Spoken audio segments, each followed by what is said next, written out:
Hi friends, எல்லாம் எப்படி இருக்கீங்க? இப்போ நம்ம தோட்டத்தில் களை வெட்டிகிட்டு இருக்கோம். இந்த தட்டாம்பயிறு மொச்சை பாசிப்பயிரெலாம் போட்டது ஒரு மாதிரி பூச்சி அரிக்குது.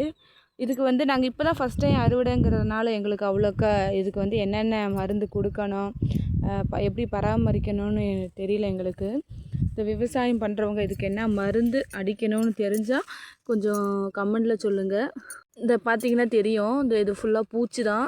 இந்த மாதிரி பூச்சி இருந்தால் நாங்கள் பிடுங்கி போட்டுருவோம். ஏன்னா எல்லா செடிக்குமே பரவிடும் இல்லையா, அதனால் இங்கே பாருங்கள் ஃபுல்லாக இந்த மாதிரி பூச்சி அரிச்சிருக்கு. இது சாகணும், இது மருந்து அடித்தா தான் நல்லாயிருக்கும்னாக்கா அது எந்த மருந்துன்னு உங்களுக்கு தெரிஞ்சால் கமெண்டில் சொல்லுங்கள். இந்த இலையெல்லாம் பூச்சி வெட்டாக இருக்குது. இதை பார்த்தாவே தெரியும், ஒரு மாதிரி பூச்சி வெட்டு. போன வருஷம் அதுக்கு முந்தின வருஷம் பண்ணியிருந்தோம், அது நல்லா வெள்ளாமல் நல்லா இருந்துச்சு. இந்த வருஷம் என்னன்னு தெரியல, இந்த மாதிரி பூச்சி வெட்டாக இருக்குது. நம்ம வீடியோவை விவசாயம் பண்ணுறவங்க யாருன்னா பார்த்தீங்கன்னா கமெண்டில் சொல்லுங்கள். அந்த மருந்து பேர் கமெண்டில் மென்ஷன் பண்ணுங்கள். நாங்கள் அந்த மாதிரி வாங்கி யூஸ் பண்ணி பார்க்குறோம், அடித்து பார்க்குறோம். இன்னொன்று இந்த டைம் புல் அதிகமாக வந்துருச்சு, கோரப்புல். அதுதான் இப்போ வெட்டிக்கிட்டு இருக்கோம். நம்ம சேனல் சப்ஸ்கிரைப் பண்ணுங்கள், சப்போர்ட் பண்ணுங்கள். இந்த மருந்துக்கு கமெண்ட் பண்ணி விடுங்க. ஓகே, பாய்.